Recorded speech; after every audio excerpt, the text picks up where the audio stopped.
ہمارا یہ نقصان ہوتا ہے کہ ہم جس شعبے سے ہوتے ہیں نا، بچوں کو بتاتے ہیں تنگ بڑے ہیں، ہم بڑے پریشان ہیں، تو پھر بچہ کیا کہتا ہے؟ کہتا ہے ٹھیک ہے آپ جس طرف ہیں تو میں نے تو نہیں نہ ہونا، آپ رہیں جس طرف، میں نہیں ہوتا، میں یہ کام نہیں کرتا۔ میں نے ایسے لوگوں کو بھی دیکھا ہے، ایسے لوگوں کو بھی میں نے دیکھا ہے کہ جو جس جگہ کام کرتے ہیں نا، اپنے بچوں کو کہتے ہیں بیٹے یہ ہماری روزی کی جگہ، یہاں اللہ ہمیں رزق دیتا ہے، یہاں بیٹھ کر ہم نے غلط بات، تو میں نے تو دیکھا بچے فیکٹری کی زمین کا ادب کر رہے ہوتے ہیں۔ اب یہ گھر کے اندر آپ کو ایسا ماحول لانا پڑے گا، آپ کو گھر کے اندر وہ ساری چیزیں ترویج کرنی پڑیں گی، وہ سارا کچھ آپ کو اپنے گھر کے اندر پیدا کرنا پڑے گا۔ ہم بچوں کو لیکچر دیتے ہیں لمبے چوڑے، انہیں پتا ہوتا ہے کہ میرا والد جو کہہ رہا ہے نا، اس کی باڈی لینگویج، اس کا وجود، اس کی آنکھیں اس بات کی گواہی نہیں دے رہی، یہ مجھے قائل کر رہا ہے، خود نہیں قائل۔ بے نمازی اپنے بچے کو نمازی بنانا چاہے تو بچہ نمازی بن جائے گا؟ کیوں؟ وہ سارا قرآن مجید پڑھ کے سنا دے، قرآن میں اثر ہے کہ نہیں؟ وہ اس کو 150 حدیث دن میں سنائے کہ نماز پڑھنی چاہیے، پر ابا خود نہ پڑھے تو کیوں نہیں بچہ نمازی بنتا؟ وہ کہتا ہے ابا اگر اتنی اچھی نماز ہوتی تو پہلے تو بھی پڑھتا، معاذ اللہ، اگر اتنا اس میں فضیلت ہوتی، معاذ اللہ، سمجھانے کے لیے عرض کر رہا ہوں، تو کیوں نہیں پڑھ رہا؟ جو کام آپ کر رہے ہوتے ہیں، جو آپ کہہ رہے ہوتے ہیں، جب تک آپ روح کے ساتھ، اور یہ یاد رکھیں لفظوں کا اثر نہیں ہوتا۔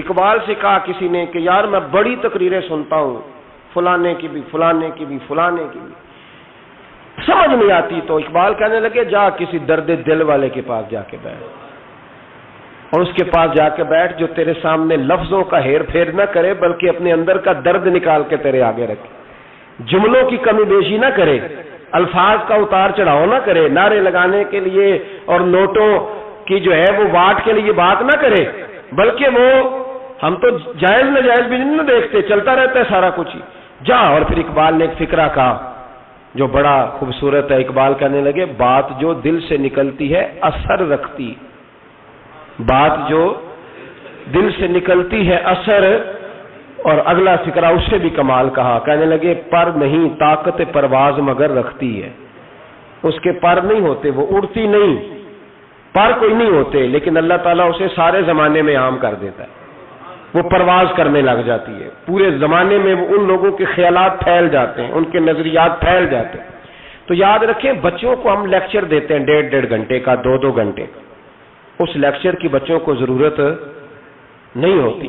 بچوں کو بات کرنی چاہیے 1-2، اور اس بات میں وزن ہونا چاہیے، اور آپ سب سے پہلے وہ جو آپ کہہ رہے ہو اس کا سب سے پہلے آپ نمونہ ہو، وہ چیز بچہ آپ کے کردار میں، آپ کی طبیعت میں وہ دیکھ چکا ہو۔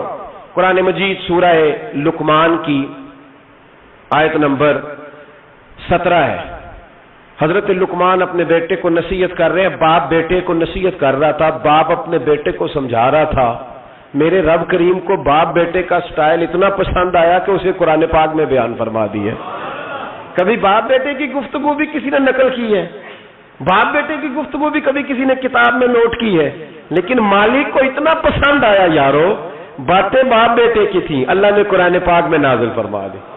یار اتنا خوبصورت تھا باپ بیٹے کا انداز تکلم دیکھیے، باپ بیٹے سے کہتا یا بنیا، اے میرے بیٹے، اے میرے اللہ، انہیں کیا او ادھر آئے نا یا بنیا، اے میرے، دیکھیں لفظوں کا حسن، اے میرے بیٹے، اپنے حق میں قائل نہیں کیا کہ میں بوڑھا ہو گیا ہوں، بڑی محنت کی، اب تو پیسے کمایا کر، مجھے دیا کر، تجھے نہیں پتا ماں باپ کی۔ ہم سارا دیہڑی یہی ڈیوٹی کرتے ہیں، سارا دن یہی کام ہے کہ میری قدر کر، باقی سب ٹھیک ہے۔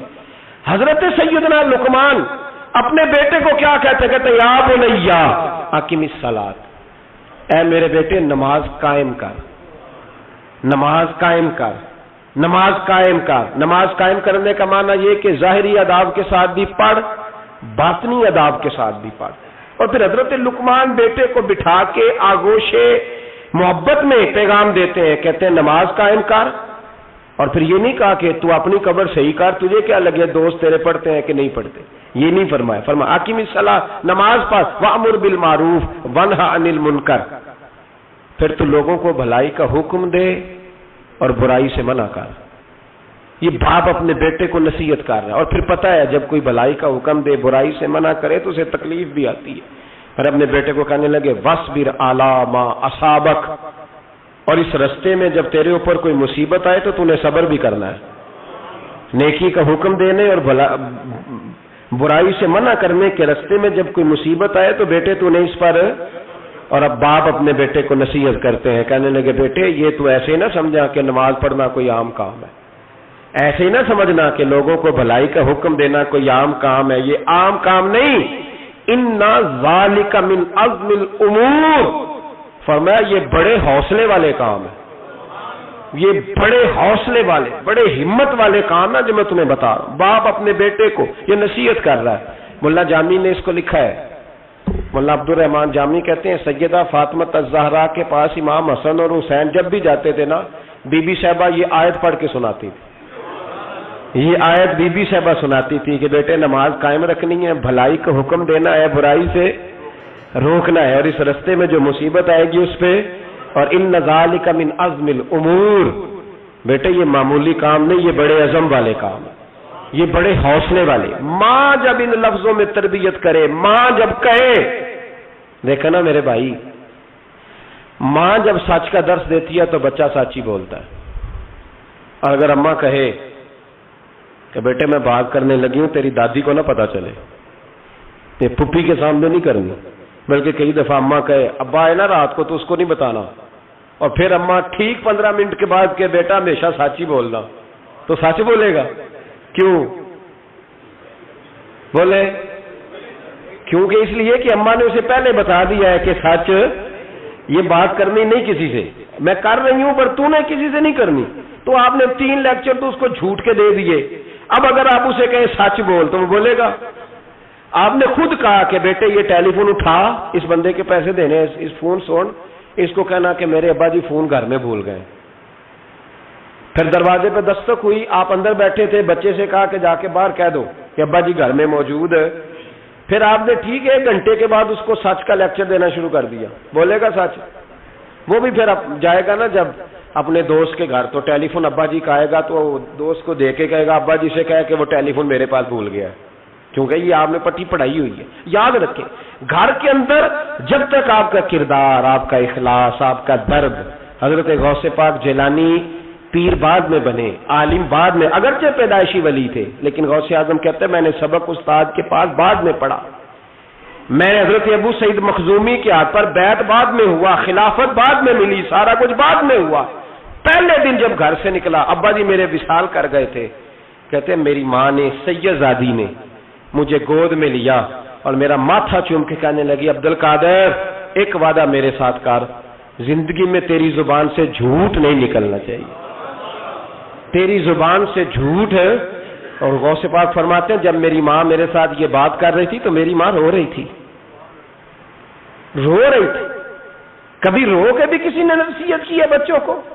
حضرت غوث اعظم رضی اللہ تعالیٰ عنہ فرماتے ہیں مجھ پر میری ماں کی بات طاری ہو گئی میری ماں کی بات، وہ میری ماں نے آنسوؤں کے اندر لپیٹ کر جو مجھے تحفہ دیا تھا نا سچ کا، وہ میرے ذہن پر، دل پر، روح پر چھا گیا، اور ڈاکو جب لوٹنے آئے تو 100 دینار کپڑوں میں سلا ہوا تھا، اور کبھی کسی نے ڈاکوؤں کو بھی بتایا کہ پیسے ہیں تو لے لو، یہاں تو شریعت بھی بڑی ساری گنجائش دیتی ہے کہ بچاؤ اپنا مال، لیکن غوث اعظم رضی اللہ تعالیٰ عنہ فرماتے ہیں ماں نے مجھے آنسوؤں میں لپیٹ کر دیا تھا، لپیٹ کر کے سچ بولنا ہے، تو مائیں عظیم ہو تو پھر بیٹے بھی عظیم ہی ہوتے ہیں، ماں عظیم ہو تو بیٹا بھی پھر عظیم ہی ہوتا ہے، لپیٹ کر سچ کا تحفہ دیا تھا۔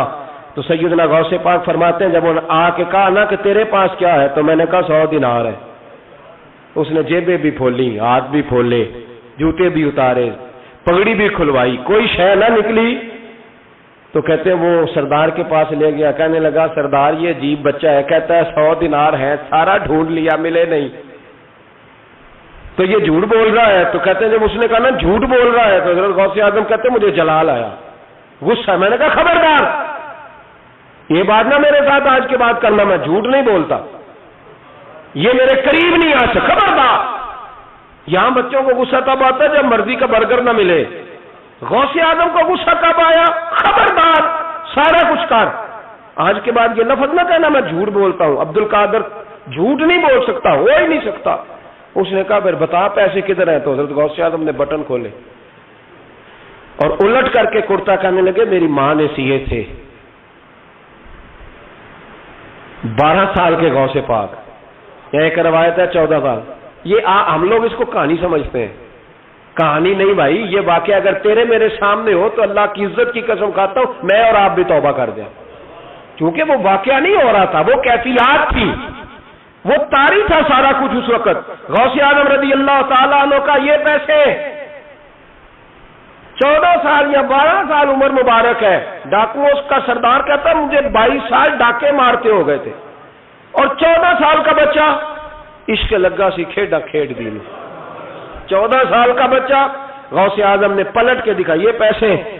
تو وہ ڈاکوؤں کا سردار کہتا ہے کہ پتہ نہیں مجھے کیا ہوا کہ بچے کے جذبات کس طرح کے ہیں, افکار کس طرح کے ہیں, خیالات کس طرح. کہتا کہ کہاں جا رہے ہو؟ کہا میں علم سیکھنے بغداد جا رہا ہوں. تو کہا بیٹا دنیا پیسے چھپاتی ہے, تو نے بتایا کیوں؟ تو حضرت غوث اعظم نے پیسے اتار کے پھینکے, کہنے لگے پیسے تو رکھ, میں اس لیے بتا رہا ہوں کہ ماں سے وعدہ کر کے آیا ہوں کہ سچ بولوں گا. لے پیسے تجھے دے رہا ہوں. ڈاکوؤں کا سردار کہتا ہے بچے کی اتنی عمر نہیں جتنے مجھے پاپ کرتے سال گزر گئے, پر اس بچے کا ماں سے کیا ہوا وعدہ مجھے بدل گیا. میں دوڑ کے پیچھے گیا, میں نے کہا عبد القادر مجھے بھی یار بغداد ہی لے چل.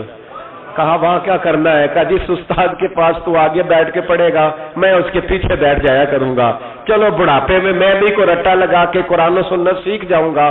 تو کہتے ہیں تجھے کیا ہوا؟ کہنے لگے عبد القادر تو ماں سے کیا ہوا وعدہ نہیں توڑتا, میں رب سے کیے ہوئے وعدے توڑ رہا ہوں. توبہ میری. ڈاکوؤں سے کہنے لگے جاؤ کوئی سردار اور بنا لو, مجھے تو ماں بیٹے کا رشتہ جیت گیا ہے. یہ ماں بیٹے کا رشتہ مجھے جیت کے لے گیا, میں جیت گیا ماں بیٹے کے رشتے میں, یہ مجھے پتہ کر گئے, تم کوئی اور سردار بنا لو. تو 22-23 ڈاکو تھے, پیچھے آ کے بیٹھ کہنے لگے سردار اگر گناہ اکٹھے کیے ہیں تو نیکیوں میں اکیلا تو نہ چھوڑ. او بھائی ماں بیٹے کا رشتہ اور ماں بیٹے کی تربیت. تو 14 سال کا بچہ توبہ کرا جاتا ہے, پر مصیبت یہ ہے کہ ہم وہ مائیں تیار کرنے میں کامیاب نہیں ہو سکے. لیکن ہم نے سدا ناکام نہیں رہنا, مائیں تیار کرنی ہے. مائیں تیار یہ والا مطالبہ نا بیوی سے کرتے ہیں کہ میری بیوی فٹافٹ صحیح ہو جائے, بیٹی سے کریں یہ مطالبہ, بہن پر کریں یہ محنت. یہ والی میرے حضرت خنسا رضی اللہ تعالی عنہا, جناب خنسا حضور کی ایک صحابیہ ہیں, انہوں نے بعد میں کلمہ پڑھا. دور جاہلیت میں ان کا ایک بھائی قتل ہو گیا تھا. انہوں نے اپنے بھائی کے جانے پر, قتل ہونے پر ایک مرثیہ کہا تھا. وہ مرثیہ اتنا مشہور تھا کہ جہاں بھی پڑھا جاتا لوگ اپنا کوئی جانے والا یاد کر کے رونے لگ جائے. ہمارے ہاں تو اب نعت خانوں نے رواج بنایا نا, جس کے گھر میں کوئی فوتگی ہوتی ہے اسے اور زیادہ رلاتے ہیں. میاں صاحب تو شعر لکھ گئے تھے, کوئی یہ تو نہیں انہوں نے کہا تھا کہ سارے کلاتے ہی پڑے جے. انہوں نے تو شعر لکھا تھا نا, باپ مرے تے سر ننگا ہوندا تے پائی مرن تے کنڈ خالی تے ماما بعد محمد بخشا کون کرے رکھوالی. اب اس کو پتا ہے اس پہ روئیں گے بھی زیادہ, نوٹ بھی زیادہ دیں گے, تو ہر جگہ جا کے نا بات یہی چھیڑ دیتا ہے. اب وہ بیچارے بچے پہلے سے زیادہ روتے ہیں, تڑپتے ہیں. حالانکہ حکم یہ تھا کہ جب کسی جاؤ نا فوتگی پہ تو ان کو رلانا نہیں بلکہ ان کو حوصلہ دینا ہے. نعت خانوں کی بات ہوئی ہے تو آپ نے بڑا غور سے دیکھا ہے میری طرف, میں اور آپ بھی ایسے ہی کرتے ہیں. وہ جائیں گے نا تو پوچھیں گے یہ بچہ اس کا, یہ جو فوت ہو اس کا یہ بچہ, او ہو بیچارہ دیکھو نا چھوٹا سا تھا, ماں چلی گئی, بڑا مشکل ہے یتیموں کے لیے. تو یتیم چارہ نفسیاتی مریض بن جاتا ہے. وہ کہتا ہے بالکل چاچا صحیح کہہ رہا ہے, یتیموں کے بڑے برے حال ہوتے ہیں. اس طرح کر کے ہم نفسیات کمزور کرتے ہیں بچوں کی. حالانکہ بتانا چاہیے بیٹے فکر نہ کر, میرے نبی پاک بھی تو یتیم ہی پیدا ہوئے تھے نا, تو سارے یتیموں پر حضور کا سایہ ہے. بجائے حوصلے دینے کے ہم اور کمزور کرتے ہیں, اور زیادہ کمزور کرتے ہیں, اور زیادہ لوگوں کو تکلیف دیتے ہیں.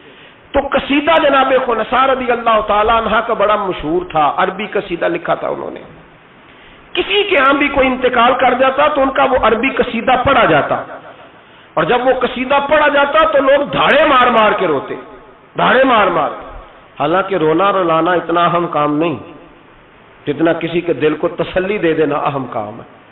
اتنا کسی کی اشک شوئی, اشک آنسو نکالنا تو جرم ہے، آنسو پوچھنا ثواب ہے. یہاں لوگ رلانے کی ڈیوٹی کرتے ہیں، آنسو پوچھنے کی ڈیوٹی نہیں کرتے. حضرت جناب سیدنا خنساء رضی اللہ تعالی عنہ، آپ کا وہ قصیدہ پڑھا جاتا، لوگ دھاڑے مار مار کے روتے. یہ وہی خنساء تھیں کہ جنگ احد سے کچھ مہینے پہلے کلمہ پڑھ کے مسلمان ہو گئی. یہ وہ بی بی مشہور شاعرہ جن کا قصیدہ رونے رلانے کے لیے پڑھا جاتا ہے. ان کے 4 بیٹے جوان تھے. احد کے لیے جب رسول رحمت صلی اللہ علیہ وسلم نے اعلان کیا نا، فوجی آئے، مائیں بہنیں بچے تیار کریں بھیجیں، تو ان کی سہیلیاں کہنے لگی کلمہ تو پڑھ گئی ہے، تیرے بچے بھی پڑھ گئے ہیں، پر تیرا سب کو پتا ہے تیرے بچے کوئی نہیں جائیں گے. اس لیے کہ ایک بھائی کے جانے پر تو نے قصیدہ لکھا ہے تو آج تک پڑھا جا رہا ہے، تو 4 بچے کیسے تیرا نہیں جاتا؟ جناب خنساء چوپ ہیں. جب جنگ احد کے لیے سپاہی اور مجاہد نکلنے لگے تو 4 بیٹے لے کے چوک میں آ گئی. وہ بی بی جس کا رونا دھونا مشہور تھا، وہ اپنے بچوں کو چوک میں کھڑا کر کے آتی، ادھر دیکھو، قسم ہے مجھے اللہ کی عزت کی، میں نے تمہارے باپ کے ساتھ، یہ ماں لیکچر دے رہی ہے اور چوک میں دے رہی ہے تاکہ دنیا کو پتہ چل جائے. جناب خنساء کا خطبہ مدینے کے چوک میں، کہنے لگی مجھے اللہ کی عزت کی قسم، میں نے جاہلیت کے زمانے میں بھی تمہارے باپ کے بستر کو کبھی ناپاک نہیں کیا، کبھی ناپاک نہیں کیا. میں نے طیب اور طاہر بچے پیدا کیے، اور میں نے تمہیں اپنے سینے سے اپنے وجود کی خوراک تمہیں دی، دودھ پلایا. میرے بچوں، سارا زمانہ جانتا ہے کہ میں کسی کی جدائی نہیں سہ سکتی. میرا بھائی گیا تھا تو میرا قصیدہ ضرب المثل بن گیا، دنیا پڑھتی ہے، پر اب سنو، اب میں مسلمان ہوں، اب میں رسول پاک کا کلمہ پڑھتی ہوں. یاد رکھنا، جب میدان میں تیر چلے نا اور تلواریں چمکے اور نیزے برسے تو سب سے پہلے زخم میرے بچوں کو آنے چاہیے. بچوں کی تربیت ماں کر رہی ہے، پہلا زخم تمہیں لگے. اور پھر کہنے لگی اگر میرا دودھ پیے نا تو پھر یاد رکھنا کوئی ایک تیر بھی تمہاری پشت پہ نہیں ہونا چاہیے. جتنے بھی کھانا سینے پہ کھا کے آنا. کوئی مجھے یہ نہ کہے تیرے بچے بھاگ گئے تھے اور پشت پہ انہوں نے تلواریں کھائی اور زخم کھائے، اور لوگ خبردار سینے پہ تیر کھانا، خبردار جرأت کا مظاہرہ کرنا. یہ خطبہ دے کے جناب خنساء اندر چلی گئیں. لوگ کہتے ہیں حیران رہ گئے. مزے کی بات یہ تھی، پھر بھی بیویاں کہنے لگی خطبہ تو دے دیا ہے، دعا کرو اس کا کوئی بچہ شہید نہ ہو جائے. بڑے سخت قصیدے لکھتی ہے، شہید نہ ہو جائے، دعا کرو. لیکن اللہ بڑا ہی بے نیاز ہے، ان کے 4 بچے شہید ہو گئے. 4 18 زخم تھے بچوں کے پر، تھے سارے سینے پہ. 18 گھاؤ تھے تلواروں کے پر، سارے سینے پہ. میرے محبوب احد سے واپس آئے. او بھائی، 4 بیٹے جس ماں کے چلے جائیں، اس ماں کو تسلی کون دے؟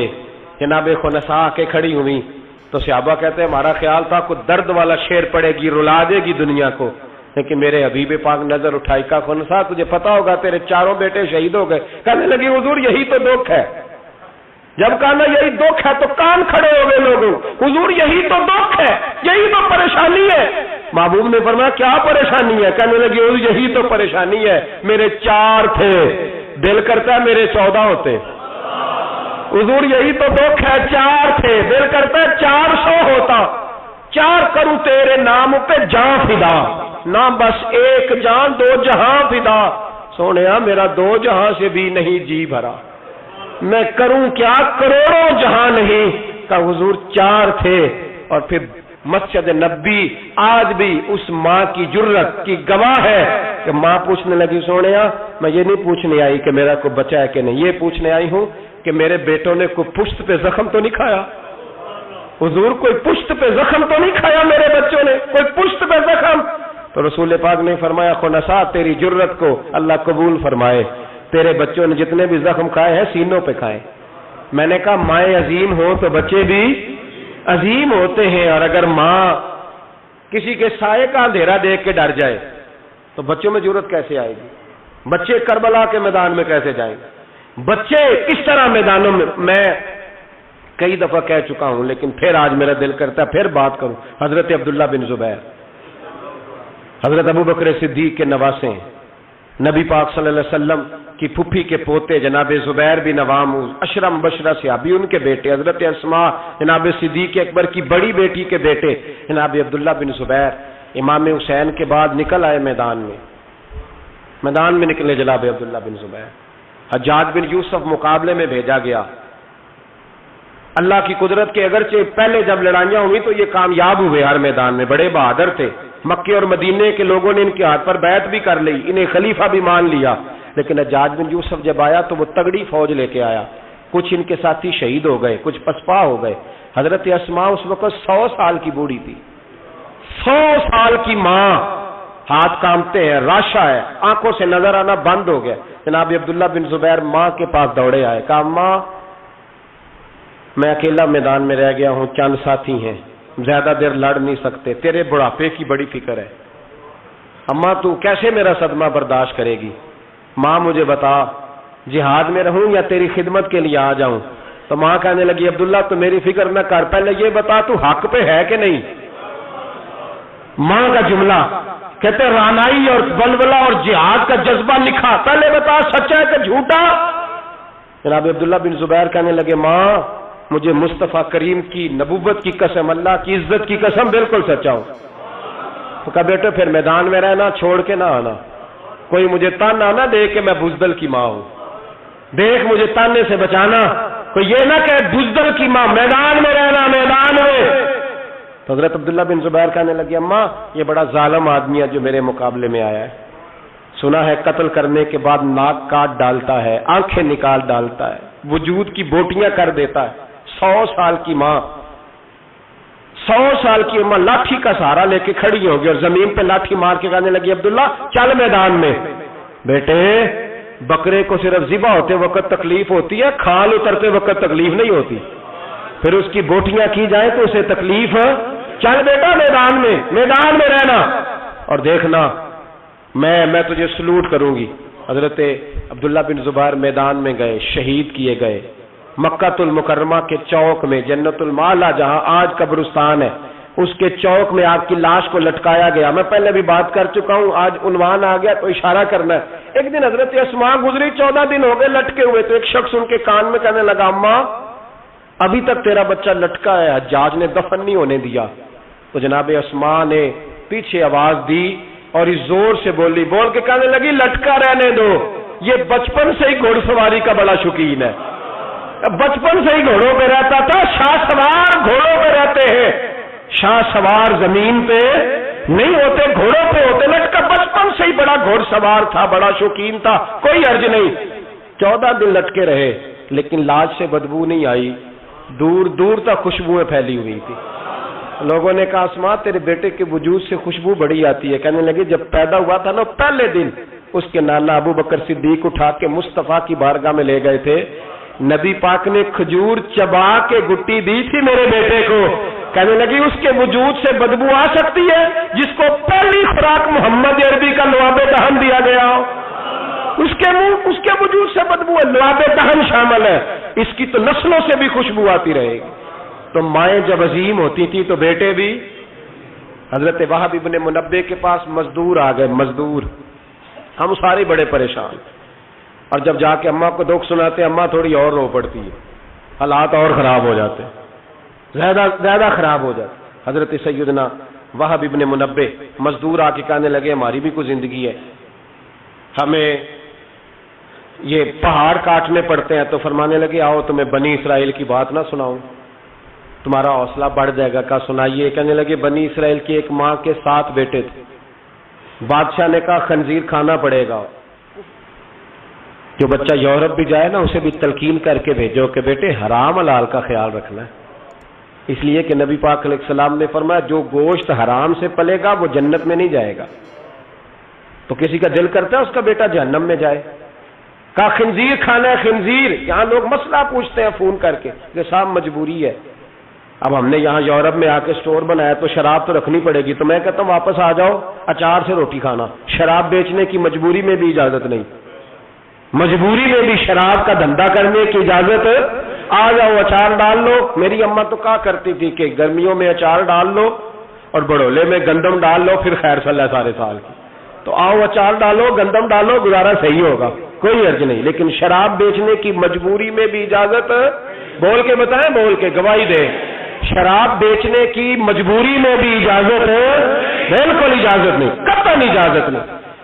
وہب ابن منبہ کہنے لگے کہ ماں کو ماں کو کہا گیا کہ خنزیر کا گوشت تیرے بچے نہیں کھاتے تو فساد برپا ہوتا ہے ملک کے اندر. بادشاہ کافر تھا تو خنزیر کھانا پڑے گا. تو ماں کہنے لگی یہ نہیں کھائیں گے. تو بادشاہ نے ماں کی آنکھوں کے سامنے بڑا بیٹا قتل کیا, پھر چھوٹا قتل کیا. وہاں ابن منبہ کہتے ہیں بنی اسرائیل کی اس بی بی کے سامنے 6 بیٹے قتل ہوئے, 6 بیٹے صرف کس بات پر کہ خنزیر کا گوشت کھانا ہے. تو ماں نے کہا نہیں, میں اپنے بچوں کو حرام کھانے کی اجازت, حالانکہ شرعی مسئلہ ہے, جان بچانے کے لیے گنجائش ہے, لیکن جو ڈٹ جائے گا وہ بڑا شہید ہوگا, اس کا درجہ پھر بڑا ہوگا. 7ویں بیٹے کی باری آئی تو ماں کی آنکھوں میں آنسو ٹپکے. 6 بیٹے قتل ہوئے تو اماں روئی بھی نہیں. وہاں ابن منبہ کہتے ہیں بادشاہ کہنے لگا کہ اب نرم ہو گئی ہے, 6 بیٹے اکٹھے قتل ہو گئے. کہنے لگا اس کو سائڈ پہ جا کے سمجھا لے, ہے بھی چھوٹا, اگر یہ کھا لے گا گوشت خنزیر کا معاذ اللہ تو میں چھوڑ دوں گا, کم از کم تیرے بڑھاپے کا ایک سہارا تو رہ جائے گا. تو اماں بیٹے کو کونے میں لے گئی, جا کہنے لگی بیٹا ماں ہوں نا, ایک آنسو نکل آیا, کیا کروں, مجبور ہوں, لیکن یاد رکھنا اگر میرا دودھ پیا تو میں نے تمہیں حلال کا دودھ پلایا ہے, حرام کا لقمہ نہیں جانا چاہیے. ماں مسکراتی ہوئی بچے کو لے کے آئی تو بادشاہ کہنے لگا سمجھا دیا, کہنے لگی سمجھا دیا, وہی کرے گا جو میں نے کہہ دیا ہے, وہی کرے گا جو میں نے.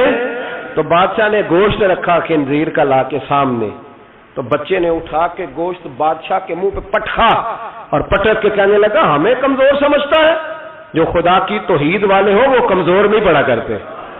کہا یہ سمجھایا تھا, کہا نہیں سمجھایا تو ذرا زیادہ تھا, پر اس کے ہاتھ ہی صرف پلیٹ آئی ہے. سمجھایا تو ذرا زیادہ تھا, پر صرف جو چیز ہتھے آنی تھی وہی مارنی تھی نا, تلوار اس کے قبضے میں تھی نہیں, ورنہ تیری گردن اتار دیتا. تو حضرت وہاب ابن منبہ فرمانے لگے ماں بھی شہید ہو گئی اور 7واں بیٹا بھی شہید ہو گیا.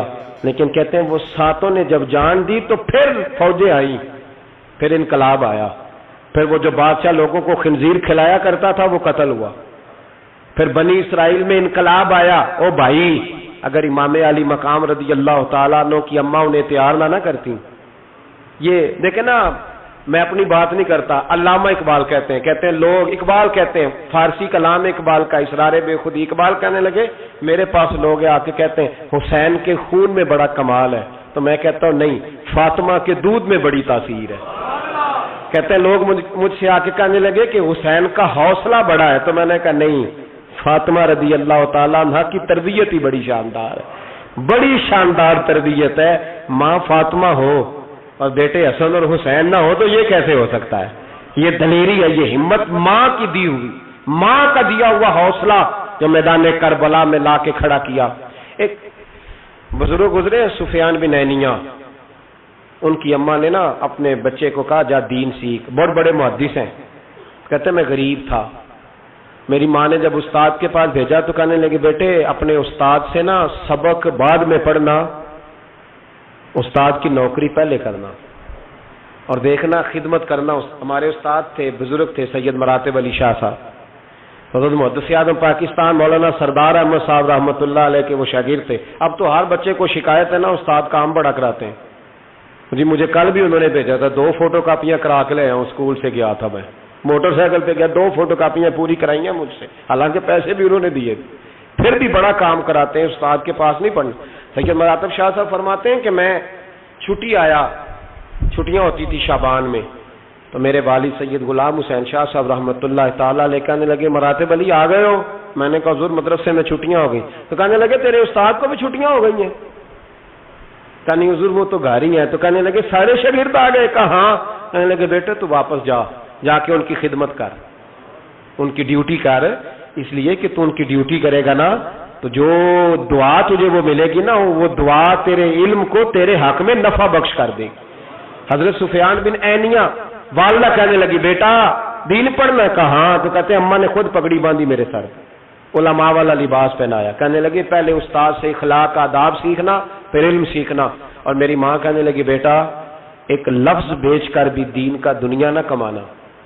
تو میں نے کہا اماں میں کھاؤں گا کیسے؟ تو کہتے ہیں میری اماں نے نا چرخے کے اوپر چادر دی ہوئی تھی, وہ چادر اتار دی. کہنے لگی بیٹا جب تک میری ہمت ہے میں چرخہ چلاتی رہوں گی, تیرے خرچے پورے ہوتے رہیں گے. تو کہتے ہیں ساری زندگی حضرت سفیان بن عینیہ کہتے ہیں ماں نے چرخہ کاٹا اور میں نے رسول اللہ کا دین پڑھا اور دین پڑھایا. کچھ چیزیں ایسی ہوتی ہیں جو کہتی ہیں کہ آج چھٹی نہیں کرنی، آج دور تک چلنا ہے. کچھ مضمون بھی جمعے کے ایسے ہوتے ہیں جو کہتے ہیں مجھے ختم نہیں کرنا، باتیں ذرا لمبی چلنی چاہیے. میں آپ کا لحاظ کرتا ہوں، میرے سجن بڑے سیانے میرے سامنے گھڑی لگائی ہے انہوں نے. سمجھدار لوگ اس طرح کے کام کرتے ہیں نا جی.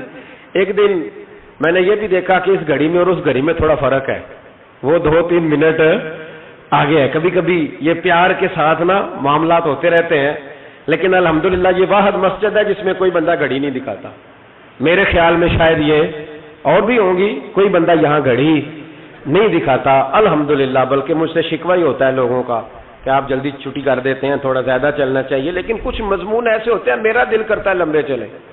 آپ یقین کریں میرا دل کرتا ہے، ایسے لگ رہا ہوتا ہے جیسے میں اپنی بات کر رہا ہوں، ایسے لگ رہا ہوتا ہے جیسے یہ ایک ایسی کہانی ہے جو دل کرتا ہے دور تک چلے.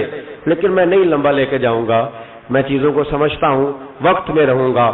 چھلک چھلک کے میرے سامنے روایتیں آ رہی ہیں، واقعات آ رہے ہیں، چیزیں آ رہی ہیں. ایک درویش کی بات کر کے سمیٹنے کی طرف حضرت ابراہیم بن یزید نخعی رحمت اللہ تعالی علیہ. حجاج بن یوسف نے جب بڑے ظلم کیے نا تو ایک شخص اٹھا حضرت ابراہیم بن یزید نخعی رحمت اللہ، جنہوں نے حجاج کے خلاف فتویٰ دیا کہ ظالم ہے اور پھر تقریریں کی کہ ظالم ہے. لوگ سمجھتے ہیں کہ علماء کی تقریروں سے کیا ہوتا ہے، علماء کی تقریروں سے انقلاب آ جاتا ہے.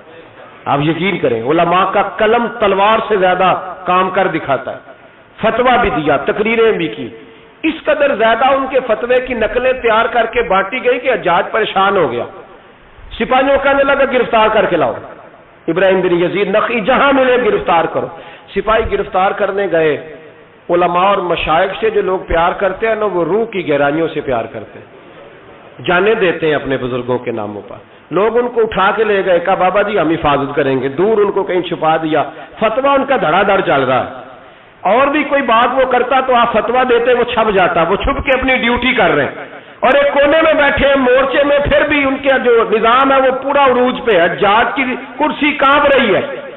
حجاج نے ایک دن بلایا، کہنے لگا جو سپاہی ان کو گرفتار کرے گا نا، ایک سپاہی کو 1,500 دینار دوں گا، اس کو مکان دوں گا، جائیدادیں دوں گا. 1,500 ماہانہ اس کو تنخواہ ملے گی ساری زندگی. گرفتار کرو. اب وہ سپاہی گلیوں میں گھومنے لگے، کسی طریقے بابا پکڑا جائے، لیکن نہ پکڑے گئے. ایک دن ایک بزرگ تھے، ان کا نام بھی ابراہیم بن یزید تھا، لیکن وہ ابراہیم بن یزید نخعی تھے، یہ ابراہیم بن یزید تیمی تھے. یہ علاقہ تیم کے رہنے والے. عمر بھی تقریباً ایک جیسی تھی، محلہ بھی ایک تھا. تو وہ دروازے پہ نماز پڑھ کے باہر نکلے تو انہیں پتا ہے کہ لوگ ابراہیم بن یزید، پتا ہے انہیں. کہا تمہارا نام کیا؟ کہنے لگے ابراہیم. والد کا نام کا یزید. ابراہیم بن یزید کہا اٹھاؤ بھائی. خوشی کی انتہا نہ رہی. پکڑا لے گئے، رستے میں بھی مارا، تھانے لے جا کے جیل لے جا کے بھی مارا. اتنا مارا کہ بزرگوں کا رنگ بدل گیا، منہ اور ناک سے خون آنے لگا. جا کے حجاج کو کہا تیرا مجرم ابراہیم بن یزید پکڑا گیا. حجاج نے بڑے انعامات دیے، تنخواہیں ہمیشہ کے لیے لگ گئیں، پلاٹ نام ہو گئے. انہوں نے بتایا نہیں کہ میں تیمی ہوں، نخعی نہیں. مار کھاتے رہے، جیل میں رہے.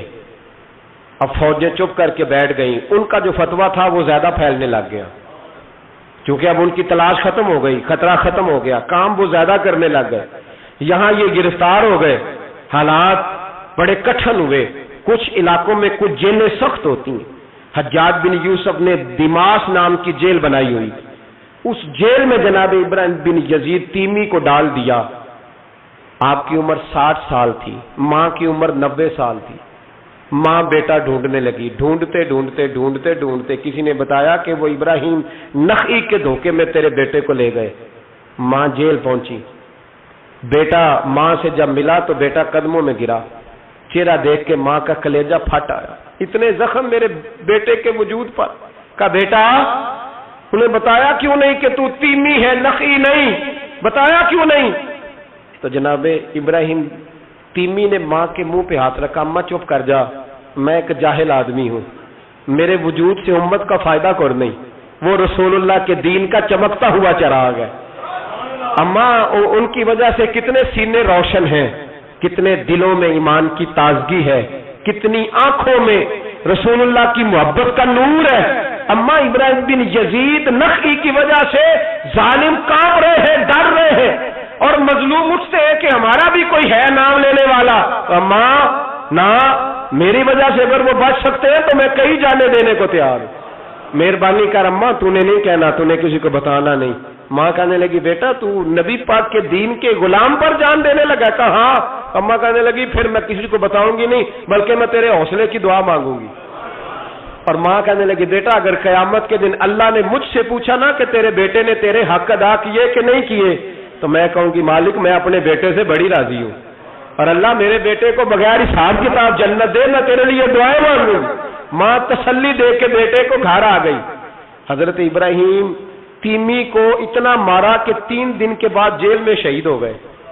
جب وہ شہید ہوئے، حجاج بن یوسف رات کو خواب دیکھتا ہے کہ آج تیری سلطنت میں کوئی جنتی فوت ہو گیا، جنتی فوت ہو گیا، جنتی تھے۔ حجاج نے پورے ملک میں پتہ کرایا تو کہا ایک ہی بندہ فوت ہوا ہے جو جیل میں تھا۔ تو حجاج آئے وہاں، جس وقت حجاج وہاں پہنچا نا، سرانے آ کے میت کے کھڑا ہوا، اسی وقت ایک تازہ فتویٰ آیا، چونکہ حضرت ابراہیم نخعی کو نہیں خبر تھی کہ میری جگہ پہ وہ بندہ شہید ہو۔ تازہ فتویٰ آیا کہ سنا ہے آج صبح ایک اور بندہ اس کے تشدد سے قتل ہو گیا، مسلمانوں پہ ضروری ہے اس ظالم کے خلاف اٹھیں۔ جب فتویٰ پڑھا تو نیچے دستخط تھے۔ ابراہیم بن یزید نخعی کہنے لگا ظالم ہو، یہ تو خواب میں دیکھیے جنتی بہت ہو گیا، تو یہ اگر ابراہیم نخعی نہیں تو یہ فتویٰ کس کا آیا ہے؟ تو لوگوں نے کہا حضور پہلے بھی ہمیں کسی نے بتایا تھا یہ تیمی ہے، نخعی نہیں۔ یہ بولے نہیں، ان کے نام پہ جان دے گئے۔ کہنے لگا پھر پکڑو ابراہیم نخعی کو۔ تو حضرت سعید بن جبیر پیچھے کھڑے تھے، کندھے پہ ہاتھ رکھ کہنے لگے حجاج بس کر، بس کر، اب ان کے پیچھے فوجیں نہ دوڑانا، جن کے نام پر جان دینے والے جنتی ہیں اس بزرگ کی اپنی شان کتنی ہوگی، اس کے حصے پہ جو جان دے گیا، جب اس کے لیے تجھے جنتی کی خواب آئی ہے۔ حضرت ابراہیم بن یزید نخعی ان کے بعد ایک عرصے تک زندہ رہے۔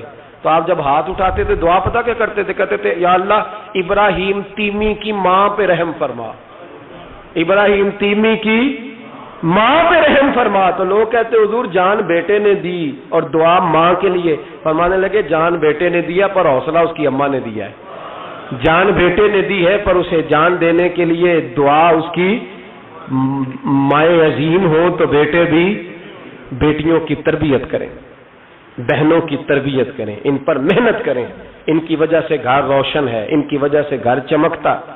یہ اگر گھر میں امن قائم کرنا چاہیں گی تو جلدی امن قائم ہو، ان کے سبب سے روشنی زیادہ پھیلے گی۔ مائیں عظیم پیدا کریں معاشرے میں، عظیم، پھر دیکھیں بڑے بڑے عظیم بیٹے پیدا ہوں گے۔ رب کریم سمجھنے کی توفیق عطا فرمائے۔ آخر دعوانا ان الحمد للہ۔